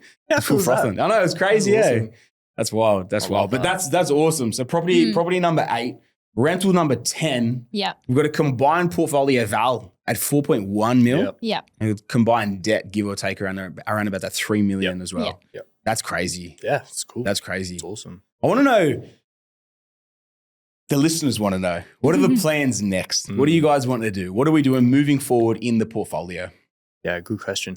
I'd love to just keep going hard for sure. Yeah. But in all honesty, we'll probably be looking at selling 1 or 2 sometime soon. Bit of consolidation this Clear year. some debt. Yep. Yeah, do a big refinance and stuff, pull out some money and stuff, and probably buy some commercial, which Okay. would be Yeah, very, love to very get cheeky. some So, commercial. yeah. That's Yeah. one of our goals for this year Yeah, is to that's get a one of our commercial. Get the first commercial Yeah. deal. I'm very excited for that. Yeah, super, 100%. super keen. Yeah, Man, some crazy deals have been coming through, man. So I know we've been chatting offline about this too, but I think it'll be cool, man. The consolidation piece will go through your portfolio this year, specifically on some deals that have had some massive growth. Yep. Clear out some of that, which is now what we would probably consider low yielding debt because the value is so high now. We've equity released a bit, be able to sell down, clear the debt, get the cash back out.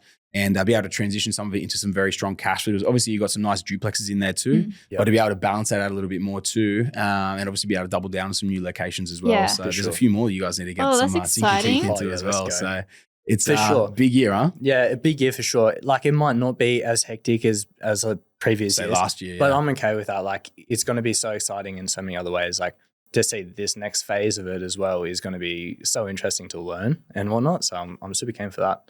And also I know that it will just like open phase 2 and we'll just be able to go nuts with 100%. it. So I'm so keen for that. What's you're probably not as perturbed by this because you flipped your whole life with these different things, but what are your thoughts on selling something? Because so many people in Australia have an issue selling Very a property. excited right? actually Yeah? because we were No. talking about one of them, which we were talking about going and renoing ourselves Yeah, for a beautiful. week. Yeah. And we're like really, really excited That's about mad. that. Yeah. So How good. we're not, we're happy to because we know the So, yeah, benefits so of it. keen. Yeah. Yeah. Yeah, that's sick. It's actually going to line up pretty much with Lil's birthday, I think, when we're going to go reno it. What a present, Yeah, mate. so yeah. Mate, you're such a gentleman. I know, I'm so good, No, eh? I said to him, I'm like, I'm so excited. We get to go on holiday for my birthday. We just work our asses off. I was going to give her a paintbrush and go ham. That's nice. Happy Sledgy. I birthday. reckon you should be good with a sledgy, mate. Great go center ham. of gravity. I'll Just do take that thing out. Oh, Yeah, I'm small, but I'm very strong. I can Yeah. imagine. Yeah. Yeah, I can Yeah, imagine. she's Yeah. Hey, you're tackling cows and stuff out in the farm. Exactly. So there we go. Tackle me like just way too strong. Declan loves his UFC. Oh, yeah? So I was like, come on, Lil. So you do the takedowns? Oh, yeah. So you're actually giving him the paintbrush? Pretty much. Yeah, pretty much. She decides. I'll give him a small one so it takes longer. What Lil says goes. Little Deckers. Little Deckers with his little paintbrush. Guys, I'd love to know, obviously we've run through a lot of different things within this too, right? But like light bulb moments for you guys during the process. Like what are key things that sort of come to mind for you, the light bulb moments during the journey? I think mine massively was doing School of Property. Okay. Because that I didn't know much. I hadn't done a lot of listened to a lot of poddies like Declan had. Yeah. I did after he sent them to me and listened to so many of them. Yeah. And I think learning about the process of everything, I didn't realize how much went into actually buying a house. Yeah. Like building and pest, all the little things, conveyancing. So all of those, obviously, when you don't buy a house, you don't know those things. And I think the biggest one was knowing what you can actually achieve on not much income and yes, savings, but not much savings when you look at the big picture. Yeah. I just didn't realize what you could actually achieve. Yeah. Yeah, that's mad. Yeah. I'd actually love to know with Deckers as well, right? Because like Lil said there, she obviously hadn't listened to as many poddies, so the School of Property was massively eye-opening for her because it was like, let's say going from 20% knowledge to like, let's say 80, 90, 100%. I was right? like Going 10% knowledge to like, right? You know what I mean? it's nuts. But he's Deckers. He's listened to podcasts for the last 3 or 4 years before he's pulled the trigger on his first one. So what about for you then? Like in all seriousness, you've done the thing a lot of people do where they sit there and analyze for a long time and listen to as much content as they can. And they try and get themselves as educated as they can before they pull the trigger. Yeah. How did School of Property impact you when you had consumed so much content as well? Yeah. Well, I was still like so hungry for more, to be honest. Yeah. Like, I remember like just like waiting for the next podcast to drop and stuff like that. So it was awesome. Like to be able to just like open it up and just be like so many hours of like just like being able to just learn like everything, every single topic and stuff, which is so good.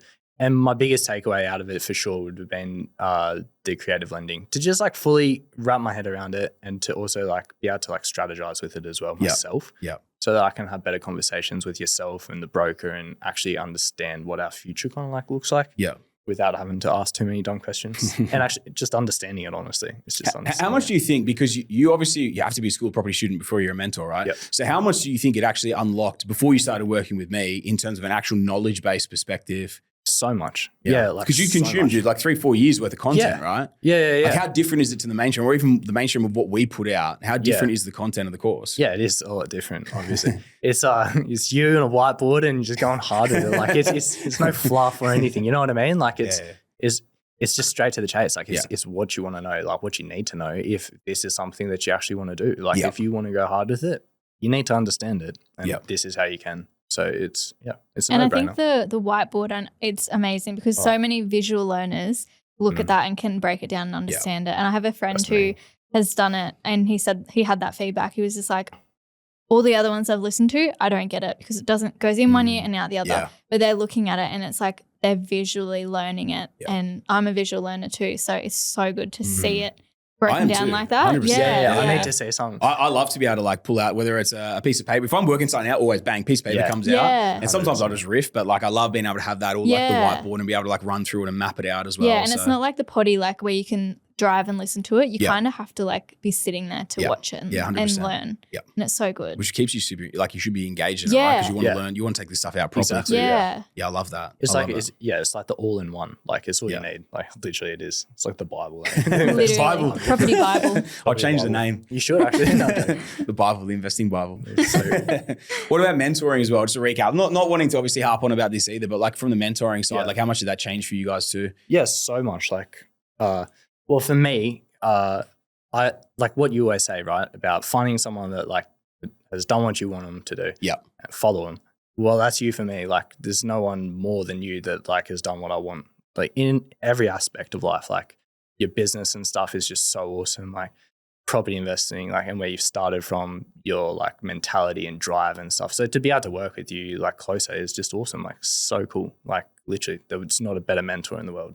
I appreciate Yeah, that. I I love- appreciate it. It's not trying to brown nose you or anything. It's Nah, just dude, facts, I know, man. You're you're a straight shooter, mate. You're as Aussie as they come, bro. So I appreciate you saying that, mate. Honestly, I really do. And it's been it's been a mad journey to be able to sit in there with you guys and write all the different things, man. Help you guys strategize, go to these different levels, and show you all the different things, man. I still get a kick out of like when people don't understand things, then I'm able to like walk them through like these different little pieces. It's like the same school of property is my way of being one to many and being able to show so many people how to do this different stuff. So then being able to have that, and then people send me messages like, man, like I had people like message me. They've been investing for like 10 years. They think they know just about everything there is to know, and then they watch it and they're like, holy shit, I didn't know about this or that or whatever.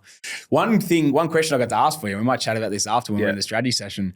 But we haven't got anything in here in the SMSF yet. How far are you guys from balance-wise being ready? Yeah, so I love the SMSF bit for sure, like 100%. Like everyone says, like just that alone is like worth it. Yeah, all. 100%. 100%. I completely agree with that. But yeah, it would still be a bit off that, being able to do that. That's probably the only reason why I didn't say that was my biggest takeaway from it. Yeah. Because like, man, just having that tick over in the background, it would be wild. Yeah, it would be so cool. Man, I don't think we'd be too far away. Yeah, we did talk to our broker about it, and he was kind of like, because we were like, oh, can we do that yet? And he was like, yeah, but it's probably not where you want to put your money yet because you still have a bit of go out of SMSF. Yeah, of course. Yeah, sweet. But no, it won't be far exciting. off. Yeah. Beautiful. Beautiful. We'll just get Pablo to send the next payment. Yeah. One more, please. Top us up, buddy. Come on, Pablo. Come on, let's go. I love it, man. I love it. Well, look, this has been a crazy journey. I honestly thank you guys so much for being so raw and real with your stories. It's been nuts. The only thing I'd probably like to actually probably like my key takeaways are things I want to kind of quickly run through as well before I dive into rapid fire. If you guys are sweet to jump into that. Yeah. But for me, like obviously, one of the biggest takeaways. And so often is the case in the investor stories, but it's like the hardships you guys went through or even like the learnings. See, Lil, you went through like a crazy journey in your upbringing, like the hardships, but like who it just like shaped you into is nuts, you know what I mean? And like, I feel like you would be an extremely bulletproof person these days. It would almost be impossible to take down, you know what I mean? Yeah. And like that in itself is a ridiculous position, mindset, strength, position of strength to be in as well, to have that sort of mentality too. And it just like emanates from you as well. You're so lovely, but you can feel the strength as well, which I love that piece, right? And I can see why that shaped like your drive as well to want to push so hard. And then Deckers, man, when I look at you two, man, and like what you've been through, the way your parents showed you in terms of money, exactly what we were talking about at the very start, man, directly and indirectly, like what you went through with money very early in your life, mate. I think you owe them, like more than a barbecue and a couple of beers, man. You owe them a massive thank you for what they've shown you in their lives. Again, both directly and indirectly, the lessons you've learned from it, mate, have shaped you into the young beast that you are. So I absolutely love it. And then probably like all the different things that you guys have been so open to learning, always looking for the next thing in terms of like, what can I learn from? How can I level up? Being open to learning, coachable. I think your age helps a lot with that too. There's a lot of people when they start getting a bit older, they try and get set in their ways. And it's like, you've got to always be open to coaching and learning. That's why anyone listening to this 30s, 40s, 50s, 60s, like you've got to be an open book because there's always someone that's in front of you or someone that's done more than you or someone that knows more than you. And you have to be open to it. I'm still an open learner. I'm always trying to learn things about everything. Is there something that I could be doing better, that we should be looking at strategy wise, or this piece or that piece, all these different things. And I think like just that resonates so much, it just emanates so much from you guys, how coachable you are and open to learning and trying different new things, just being willing to go hard into it as well. So I love that. And probably the one final thing, which I think is like, it's so relevant for so many Australians, but the way that you change your mindset around debt. And so many people have an issue with debt and they can't fathom it, especially again, start going slightly older generation. And it's like, you have to like, money makes money, you know what I mean? Like it's like you at GameStop, right? Like you look at the return you made in that time frame, but imagine if you had 10x that money to put in because you're able to leverage and you put into it like, and a 10x return, it would have been 500 as opposed to 50. Not that I would say that's a smart thing to do. Definitely not. But like that ability to leverage with property, you know what I mean? It's like people like, oh, they want to buy a property and pay it off or buy something in cash. It's like, you have to embrace the bank's money. And if you got a bit more of a risk tolerance, all right, like do it at a smaller amount, go into the lower LVR, but you still have to embrace that debt and that piece of risk that's associated with it. But in my mind, it's actually less risk because you're able to spread it further, leverage further, diversity, all that sort of stuff as well, man. And ultimately, that's how you're going to get the best return out of property. So that's amazing. Thank you guys so much for sharing your stories. One thing I just want to finish on both of you, I'd love to know the best piece of advice you'd pass on to anyone coming through wanting to do this as well. What would you guys pass on as the best piece of advice, feedback, anything you'd give to people? Okay. I I would say that when it gets hard, don't give up. Kind of take a step back and breathe and look at your situation, change what you need to change, and then just go harder. But also I think a mentor is an extremely important part of wanting to achieve something. Like with my work, I wouldn't have achieved what I did without the regional manager.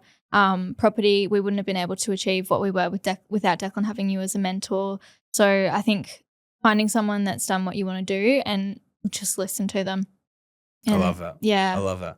You're super key on that whole bit that you just said there. What was the last thing you said?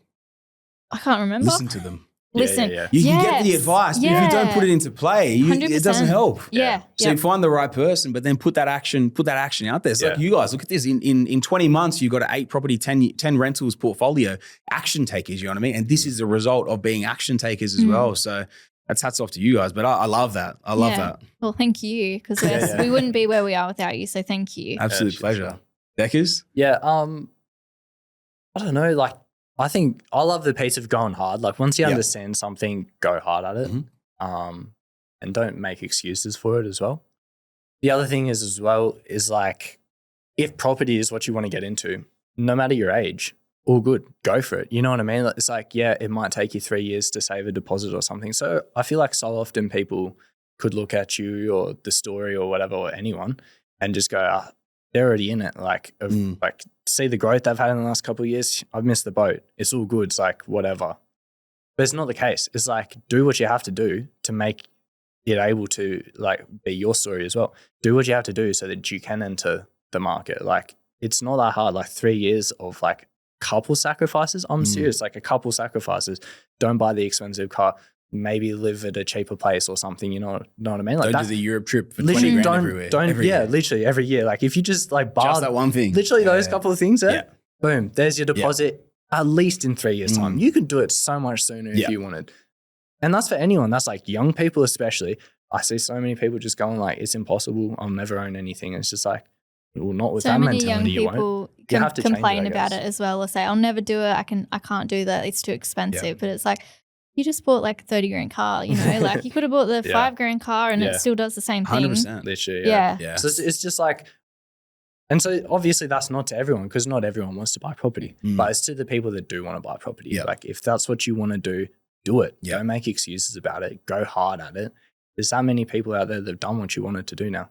So there's always a way, hey? Yeah, there's 100%. always a way. Yeah. Man, I think it's bro, I agree with you so much, because like what you were saying before resonates so much with me too, because like, you know, the yacht party, right? Like we got hammered on the yacht party. And all these people saying causing housing crisis. I'm like, motherfuckers, did you save for 3 years and do nothing for 3 years to buy your first property? Literally. Let alone the next 7 years that I did not travel. I drove around in a 5 grand shitbox, Ford 1-tonner ute. Is anyone willing to put the same effort in to get that result? Yeah. You throw stones all you want, mate. It's fucking, it's iron here. You know what I mean? Like none of that shit's getting through with a victim mentality. Do the same work and complain. Maybe I'll have half a listen. But the thing is, you do the same work, you're not going to be complaining because you're going to get a result. Yeah, 100%. Exactly, man. So and I agree with you so much, dude. I think it's like people have this misconception or this misconstrued idea that just because their parents live in Balambul, Eleanor or something like that, and they've got $1 million home or a $2 million home, that, that's what I should be able to afford first off. It's like, mate, like from 3 years saved my first deposit, 275 grand unit in a next to a bloody junkie den. You know what I mean? Like mate, it's all stepping stones and it's all it's all part of the puzzle. If you can't afford anywhere near where you want to live, bang, start rent investing or just start investing and live at home with your parents and do the hard yards initially, mate. So 100%. I love it, man. You guys are absolute proof in the pudding of the hard work, the sacrifice, the dedication, like a $7,000 wedding. You know what I mean? Like these things are just like, you know what? Let's do. It's still great. We started a great day. All the rest of the sort of thing. We don't need to blow 107 grand on it. You know what I mean? Like it's all within reason. And man, I know you're a massive car guy, and the fact that you haven't bought any, you literally sold a car to buy one of your deals. Yeah. You know what I mean? Like, fuck, dude, like who's willing to do that shit? You know what I mean? Like people can't go out there and whinge about these things if they're not willing to do those pieces that everyone else is, the guys like you, everyone else, the top 1% are willing to do it in that as well. So on that, top 1%. Yeah. Sorry, Rad. It popped in my head. I got to ask you guys. The what do you guys podcast? think? Yeah. We can talk about it. Awesome. It's amazing. You like seriously. it? Yeah. So and good. that recent one, yours was so amazing. But yesterday listening to someone else from because all your podcasts are like property, and so it was so good to listen Macro to Mike. business and Killed it, like bro. the hardship that he went through. I'm so keen for what else you've got. Yeah, yeah. There's some Doing crazy stories coming up. Yeah. Some absolutely wild I stories. was stoked about it. It's so good. Yeah, no, that's awesome. I appreciate the feedback, guys. I appreciate the feedback. And thanks. You guys are giving me so much ammo to get fired up here as well at the end of this. So Good. thank you. I needed to get a bit fiery. I love it. Speaking of fire and talking to rapid fire, are you guys ready to go? Yeah, let's Yep. go. Who do you want to go? How are we going to do this? There's two of us. Just, it's rapid fire. Both All throw right. your answers at All me. right, all right. Let's do it. Let's do it. All right, beautiful. Biggest goal you're chasing? My biggest goal is just to be happy, and for Declan to be happy, and for Declan to have a massive ass shed with all the cars. That's pretty much. And some And still the primary residence? primary residence, Okay. somewhere where I can just have a nice coffee in the morning with a nice view. All right, beautiful. Yeah. Yeah, financial freedom really is number one goal for sure for us. Right, that's we can such a just shit do one. whatever. Come on. Give me a number. Okay, we're 250k. Okay, beautiful. At least. Thank you. Thank And you. the rest. Starting at 250 plus a shed with the cars. Yeah. I love it. Dream primary residence. I'm going to bin Lil because she's going to say somewhere with a nice coffee shop. Yeah. Look, I want to live where I live, like so Terranora area. Okay. 5 mil probably would get the job done. Couple of acres. Couple big acres, shed. tennis court, Oh. pool, and massive shed. Okay, Yeah. beautiful. I'll come play in the game. Yeah, please. And a pit bike track. Oh, okay. All right, That's it. sweet. Game on, game on. Yeah. Dream holiday location. Oh, I want to go to Norway or Switzerland or Norway? somewhere like that. Yeah. So beautiful. Interesting. Or somewhere like a mountain bike track, somewhere like a destination with that. Yeah, man. Be amazing. You know what just popped into my head? That on his little pit bike track, you're just skipping around on a little like Little you know, push bike? Yeah, with a little basket With on the pedals? front. Oh my God. Yeah, with With pedals. pedals and he's and the just little- banging around on his little pit bike, and you're just like Aw, pedaling around this I'll have thing. my pet in the front, pedaling. I love it. And for me, Japan for sure, because I want to go over there and bring a car back as well. Oi. I want to buy some there, drive it around a bit, and bring it back. Beautiful. And I'm going to do the same in Europe and bring a Porsche back. Oh, there we go. That's my goals. I love it, mate. I love it. You have to do it in the UK so you can bring Yeah. back the right hand Yeah, side. yeah. Love it, love it. Dream job. Oh, something that's helping other people, Okay. like youth work or what I'm doing now, but probably in a management kind Okay. of, yeah. Okay, sweet. Yep. And what I do already. So business, like working with dad is just so much fun. And yeah, Really? I want to take it to the moon with him. So That's yeah, crazy. That's my goal. I love that, mate. I love that. Dream car. I threw this in for this is a different one. I got to Lil. Okay, I have 3. So a Mazda actually RX. does. Oh, really? Yeah. I was waiting for you to say like a V-dub combi or something. Yeah. Get some dreadies. what are they? What are they? Yeah, so no, RX-7, a BMW X5 M What series competition. RX-7? Oh, a blue one. Yeah. Series? FD, Okay, blue, alright. but it has to be blue. Okay. That's like the first one I saw that I just fell in love with. Yeah, they're mad. And a motorhome. Like I really want to get a really nice motorhome that we can travel with our cats. Combi's kind of like a small motorhome. Yeah, so you went too far off. Enough for Will as well. I love it. Deckers, Yeah, you like get one. Yeah, just one. Yeah. That's it. A Porsche 918 Spider. Okay. I hope you buy one. They are someday. pretty nice, mate. They're They are so pretty nice. Give me a good deal on one, I'll buy it and we go for a drive, Let's right? do it. Let's do it. Favorite food? Italian. JYJ. Which we're going to after. Oh, Let's yeah. go. Favorite? Whoa. Alcoholic beverage? I like lychee mocktail. Lychee mocktail. Yeah. Beautiful. All right. Yeah. You've conned me. Yeah, they're so good. I also don't drink, so I'm picking coffee. I love coffee. Really? Yeah, let's go. You know what, guys? I'm on a detox as well. I'm not drinking it all at the moment. Really? I love margarita, but I'm not drinking it. I Yeah. feel How fucking good amazing. does it feel? You feel It's crazy. It's feels so amazing. good. It's nuts. Yeah. It's like a mad. life hack, honestly. It literally is. Yeah. I absolutely love it. Yeah. I absolutely love it. All right, guys. True or false? You ready? Oh no. Declan, Oh, no. back in 2020, you won the best looking bloke in the northern New South Wales, beating your local Byron rival, Chris Hemsworth. Yes. That was True? true. I Yeah. thought Thought so. you were going to say cow. Daisy, that would have been better. That wasn't supposed to be scripted in, but I'm glad you beat Chris Hemsworth. I beat the cow, I didn't beat Chris. All right, you beat the cow. You beat the cow. All right, Lil. Is it true? And this is a story that I've been told that the first time you two ever met was over an arm wrestle in which you won. True. Joking, it's not true, but I would beat him with beat his I ass reckon you at would. an arm wrestle. Can you do one now? Sure. Let's go. Let me. Or else. Can I? 3, 2, yes. 1, go. Don't let me win. Go! Yes! She got me. She's got him. She's got him. Video Proof proof has as been well, yeah. in the pudding. It's done. It's Must done. Be, it must be true. I love it. Must have happened. What an absolute bloke. What a Damn. legend. And what a beast of a young lady. All right. I feel like you guys will play with this one, so I'm going to run it. Yeah, go. What is the biggest animal you could take in a fist fight? You go first. I'm going to think. Oh, that's a tough one. Could you take Daisy Duke, the dairy cow? No, she would have smoked She would me. smack you, 100%. I reckon. What would you do with that thing? Just squirting milk at you and shit. Get you in the powers eye at and fire. blind you. Yeah, maybe like a Labrador. Labrador. About Oh, it. Alright. sad. Why are you fighting a gonna Labrador? Just lay Oh, down. no, that's Just cute. live. That's why I let it win. You know what I mean? Man. Oh, actually, I said that you can win. true. I had to win. Not a lab then. Yeah, I don't know. Lil, Deklan's already lost. I'm gonna say wombat because like Wombat. it just Wombats are like stocky. exactly. Yeah. Yeah, exactly. So you and they're reckon you little could be one? stubby things. Oh yeah, for sure. Dude. All right. Yeah. Fair enough. Well, there we go. I love it. I love it. Final thing, guys. Tell me something about yourselves that most people wouldn't know.